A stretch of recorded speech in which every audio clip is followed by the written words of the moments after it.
ನಮಸ್ಕಾರ, welcome back to my channel.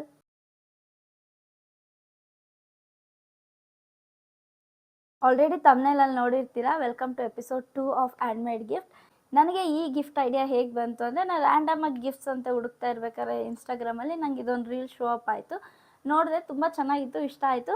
So ಅದಕ್ಕೋಸ್ಕರ ಇದೊಂದು ಗಿಫ್ಟ್ ಇನ್ಕ್ಲೂಡ್ ಮಾಡೋಣ ಅಂತ ಅಂದ್ಕೊಂಡೆ. ಸೊ ಅದಾದಮೇಲೆ ನನಗೆ ಈ ಆರ್ಟ್ ಬಗ್ಗೆ ಅಲ್ಲಿವರೆಗೂ ಝೀರೋ ನಾಲೆಡ್ಜ್, ಏನು ಬೇಕು ಮೆಟೀರಿಯಲ್ಸು, ಹೇಗೆ ಮಾಡೋದು ಏನೂ ಗೊತ್ತಿರಲಿಲ್ಲ. ಅದಾದಮೇಲೆ ನಾನು ರಿಸರ್ಚ್ ಮಾಡಿ ಸೊ ಏನು ಬೇಕಾಗುತ್ತೆ, ಹೇಗೆ ಮಾಡೋದು ಅಂತ ಬೇರೆ ಬೇರೆ ವೀಡಿಯೋಗಳು ನೋಡಿ ನಾನು ಕಲ್ತ್ಕೊಂಡೆ. ಇವಾಗ ಎಲ್ಲ ಐಟಮ್ಸ್ ಬಂದಿದೆ. ಹೇಗೆ ಮಾಡೋದು ಏನು ಅಂತ ನಾನು ಈ ವಿಡಿಯೋದಲ್ಲಿ ತೋರಿಸ್ಕೊಡ್ತೀನಿ. Let's get started.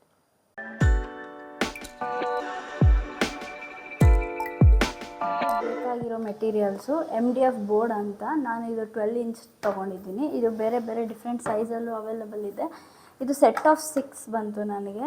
150 ರುಪೀಸ್ಗೆ set of 6. ನಾನು ಎಲ್ಲಾದ್ರದ್ದು ಲಿಂಕ್ ಡಿಸ್ಕ್ರಿಪ್ಷನ್ ಬಾಕ್ಸಲ್ಲಿ ಹಾಕಿರ್ತೀನಿ, ನಿಮಗೆ ಬೇಕಾದ್ರೆ ನೀವು ಚೆಕ್ ಮಾಡ್ಬೋದು. ಇದು B7000 ಗಮ್ಮು.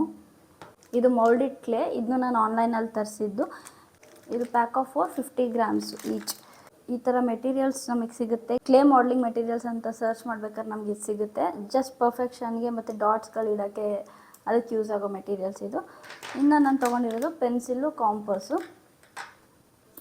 ಆಮೇಲೆ ಇದು ಸೆಟ್ ಆಫ್ 2 ಅಂದರೆ ಕಾಂಬೋದಲ್ಲಿ ಸಿಕ್ತು ನನಗೆ. ಒಂದು ವಾರ್ನಿಷು, ಇನ್ನೊಂದು ವೈಟ್ ಗೀಝೋ ಅಂತ. ಸೊ ಇದು ವಾರ್ನಿಷ್ ಇದ್ದರೆ ಫಿನಿಶಿಂಗ್ ಟಚ್ಗೆ ತುಂಬಾ ಚೆನ್ನಾಗಿ ಕಾಣುತ್ತೆ ಅಂತ.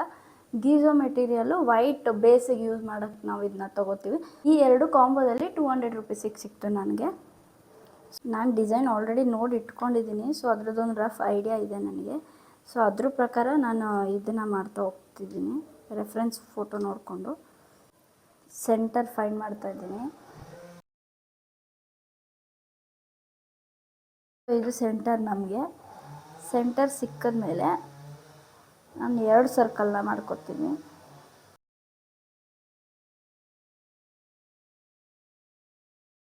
ಒಂದು ಸ್ವಲ್ಪ ಗ್ಯಾಪ್ ಇಟ್ಕೊಳ್ಳಿ, ಯಾಕಂದರೆ ಇಲ್ಲಿ ಸೆಂಟರಲ್ಲಿ ನೇಮ್ ಬರುತ್ತೆ. ನಿಮಗೆ ನೇಮಿಗೆ ಎಷ್ಟು ಗ್ಯಾಪ್ ಬೇಕು ಅಂತ ನೋಡಿಕೊಂಡು ನೀವು ಈ ಸರ್ಕಲ್ ಸೈಜ್ನ ಡಿಸೈಡ್ ಮಾಡ್ಬೋದು. ಸೆಂಟರ್ ಒಳಗಡೆ ನಾನು ಹೆಸ್ರನ್ನು ಬರ್ಕೋತೀನಿ.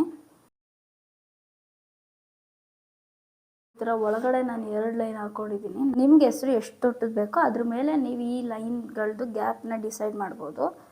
ಇವಾಗ ಹೆಸರು ಬರ್ಕೋತಾ ಇದ್ದೀನಿ. ಈ ಥರ ನನ್ನ ಹೆಸ್ರನ್ನ ಬರ್ಕೊಂಡು ಆಗಿದೆ. ಸೊ ನಾನು ಈ ಲೈನ್ಗಳು ಏನು ಡ್ರಾ ಮಾಡ್ಕೊಂಡಿದ್ದೆ ಫಸ್ಟ್ ಸ್ಟಾರ್ಟಿಂಗು, ಅದನ್ನ ಸ್ವಲ್ಪ ಲೈಟಾಗಿ ಅಳಿಸ್ಕೊಬಿಡ್ತೀನಿ. ರೆಡಿ ಆಗಿದೆ. ಇದಾದಮೇಲೆ ನಾವು ಕ್ಲೇ ಹಾಕಬೇಕು, ಇದ್ರ ಮೇಲೆ ಕ್ಲೇ ಅಂಟಿಸ್ಬೇಕು. ಸೊ ಅದೇ ಹೇಗೆ ಮಾಡೋದು ಅಂತ ತೋರಿಸ್ತೀನಿ.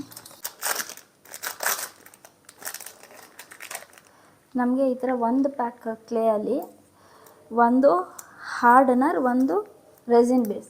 ಹಾರ್ಡ್ನರ್ ಮತ್ತು ರೆಸಿನ್ ಬೇಸ್ ಅಂತ ಕೊಟ್ಟಿರ್ತಾರೆ. ನಾವು ಈ ಎರಡನ್ನೂ ಮಿಕ್ಸ್ ಮಾಡ್ಕೋಬೇಕು. ನಾನು ಈ ಥರದೊಂದು ಪೇಪರ್ ಬ್ಯಾಗ್ ಮೇಲೆ ಕ್ಲೇನ ಮೋಲ್ಡ್ ಮಾಡ್ಕೊತಾ ಇದ್ದೀನಿ.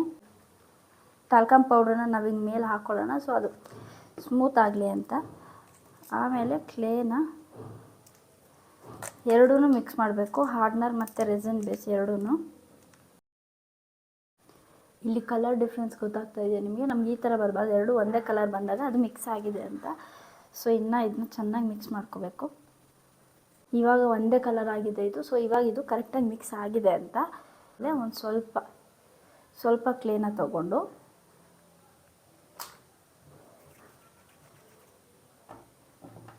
ನಾನು ಹಿಂಗೆ ಟೇಬಲ್ ಮೇಲೆ ರೋಲ್ ಮಾಡ್ಕೋತಾ ಇದ್ದೀನಿ.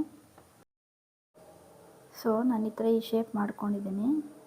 ಇದನ್ನು MDF ಬೋರ್ಡಿಗೆ ಸ್ಟಿಕ್ ಮಾಡಬೇಕು.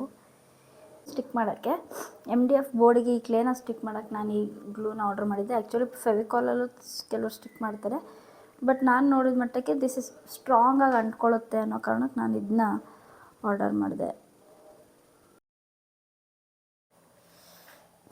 ಇದೇ ಥರ ಸಿಮಿಲರ್ ಆಗಿ ನಾವು ಈ ಸರ್ಕಲ್ನು ಕಂಪ್ಲೀಟ್ ಮಾಡಿ ಹೆಸ್ರನ್ನು ಕಂಪ್ಲೀಟ್ ಮಾಡಬೇಕು. ಒಂದೇ ಸ್ವಲ್ಪ ಕ್ಲೇ ತೊಗೊಂಡು ಅದನ್ನ ಮಿಕ್ಸ್ ಮಾಡಿ ಅದನ್ನ ರೋಲ್ ಮಾಡಿ ನಾವು ಯಾವ ಶೇಪಲ್ಲಿ ಬೇಕೋ ಆ ಶೇಪಲ್ಲಿ ಕಟ್ ಮಾಡಿ ಈ ಥರ ಸ್ಟಿಕ್ ಮಾಡಬೇಕು. ಸೊ ನಾನು ಇದನ್ನ ಫುಲ್ ಮುಗಿಸ್ಬಿಟ್ಟು ಆಮೇಲೆ ನಿಮಗೆ ಸಿಗ್ತೀನಿ. ಇಷ್ಟು ಮಾಡಿದ್ದೀನಿ. ನಾನು ಇದು ಎಕ್ಸ್ಟ್ರಾ ಡೆಕೋರೇಷನ್ ಪರ್ಪಸ್ಗೆ ಆ್ಯಡ್ ಮಾಡಿದ್ದೀನಿ. ಈ ಥರ ನಮಗೆ ಯಾವುದೇ ಕೇಕ್ ಶಾಪಲ್ಲಾಗಲಿ ಎಲ್ಲ ಕಡೆ ಸಿಗುತ್ತೆ ಇದು. ಇದ್ರೊಳಗಡೆ ಕ್ಲೇ ಹಾಕಿ ನಾವು ಜಸ್ಟ್ ಪಂಪ್ ಮಾಡಿದ್ರೆ ನಮಗೆ ಈ ಶೇಪ್ಗಳು ಸಿಗುತ್ತೆ. ಸೊ ನಾನು ಜಸ್ಟ್ ಡೆಕೋರೇಷನ್ ಪರ್ಪಸ್ಸಿಗೆ ಇದನ್ನ ಹಾರ್ಟ್ನ ಮತ್ತು ಬಟರ್ಫ್ಲೈನ ಆ್ಯಡ್ ಮಾಡಿದ್ದೀನಿ. ಸೊ ನೆಕ್ಸ್ಟು ನಾವು ಇದಕ್ಕೆ ಗೀಝೋ ಅಪ್ಲೈ ಮಾಡಬೇಕು. ಇವಾಗ ಈ ಕ್ಲೇನೂ ಅಷ್ಟೇ ನಾನು 1 ಅವರ್ ಡ್ರೈ ಮಾಡೋಕ್ಕಿಟ್ಟಿದ್ದೆ. ಫುಲ್ ಡ್ರೈ ಆದಮೇಲೆ ನಾವು ಗೀಝು ಅಪ್ಲೈ ಮಾಡಬೇಕು. ಡ್ರೈ ಆದಮೇಲೆ ಫುಲ್ ಗಟ್ಟಿಯಾಗುತ್ತೆ. ಕ್ಲೇ ಹಿಂಗೆ ಮುಟ್ಟಿದ್ರೆ ಅಂಟ್ಕೊಳ್ಳುತ್ತಲ್ಲ, ಆ ಥರ ಏನು ಅಂಟ್ಕೊಳ್ಳಲ್ಲ. ಸೊ ಆ ಥರ ಫುಲ್ ಡ್ರೈ ಆದಮೇಲೆ ನಾವು ನೆಕ್ಸ್ಟ್ ಗೀಝು ಅಪ್ಲೈ ಮಾಡಬೇಕು. ಈ ಥರ ಒಂದು ಪೇಂಟ್ ಬ್ರಷಲ್ಲಿ ಅಪ್ಲೈ ಮಾಡ್ತಾಯಿದ್ದೀನಿ ನಾನು.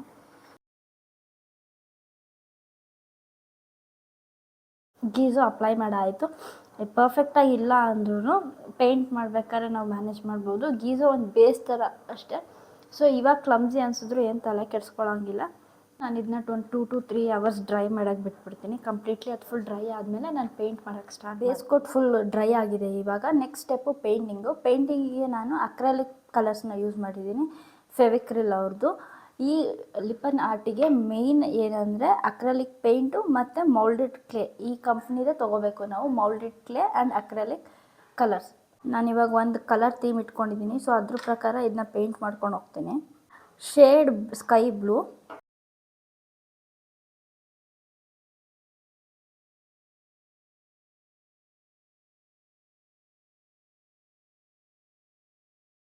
ಮಿರರ್ ಸ್ಟಿಕ್ ಮಾಡೋ ಮುಂಚೆ ನಾವು ವಾರ್ನಿಷ್ ಮಾಡಿಬಿಡ್ಬೇಕಿದ್ನ. ಸೊ ಅದು ಶೈನಿಂಗ್ ಎಫೆಕ್ಟ್ ಕೊಡುತ್ತೆ.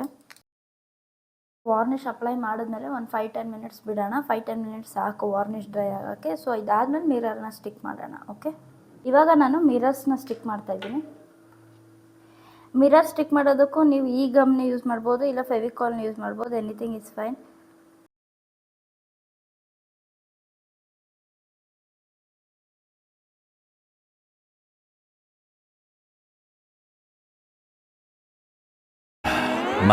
much later. Lippan art complete ಆಗಿದೆ. ನಾನು ಫುಲ್ ಕಂಪ್ಲೀಟ್ ಮಾಡಿದ್ದೀನಿ. ಮಿರರ್ ಸ್ಟಿಕ್ ಮಾಡಿ ಈ ಇನ್ಸ್ಟ್ರೂಮೆಂಟಿಂದ ಇಲ್ಲಿ ಪೇಂಟ್ ಹಾಕ್ಕೊಂಡು ನಾನು ಈ ಥರ ಡೆಕೋರೇಷನ್ ಮಾಡ್ಕೊಂಡಿದ್ದೀನಿ. So it is looking very nice. ಪರ್ಫೆಕ್ಟಾಗಿಲ್ಲ ಅಂದರೂ ನಮ್ಮ ಕೈಯಾರೆ ನಾವು ಏನಾರ ಮಾಡಿ ಗಿಫ್ಟ್ ಮಾಡೋದು ತುಂಬಾ ಖುಷಿ ಕೊಡುತ್ತೆ. I am very happy with this. ನಿಮಗೆ ನಾನು ಇಲ್ಲಿ ಯೂಸ್ ಮಾಡಿರೋ ಮೆಟೀರಿಯಲ್ಸ್ ಬೇಕು ಅಂದರೆ ಡಿಸ್ಕ್ರಿಪ್ಷನ್ ಬಾಕ್ಸಲ್ಲಿ ಲಿಂಕ್ ಹಾಕಿರ್ತೀನಿ. ಆ ಲಿಂಕ್ ಮುಖಾಂತರ ನೀವು ಬೈ ಮಾಡ್ಬೋದು. ಈ ವಿಡಿಯೋ ಏನಾರು ನಿಮ್ಗೆ ಇಷ್ಟ ಆಗಿದೆ ಅಥವಾ ನಿಮಗೆ ಹೆಲ್ಪ್ಫುಲ್ ಅನಿಸಿದರೆ ಲೈಕ್ ಮಾಡಿ, ಶೇರ್ ಮಾಡಿ, ಹಾಗೂ ನನ್ನ ಚಾನಲ್ಗೆ ಸಬ್ಸ್ಕ್ರೈಬ್ ಆಗಿ. Thank you so much for watching.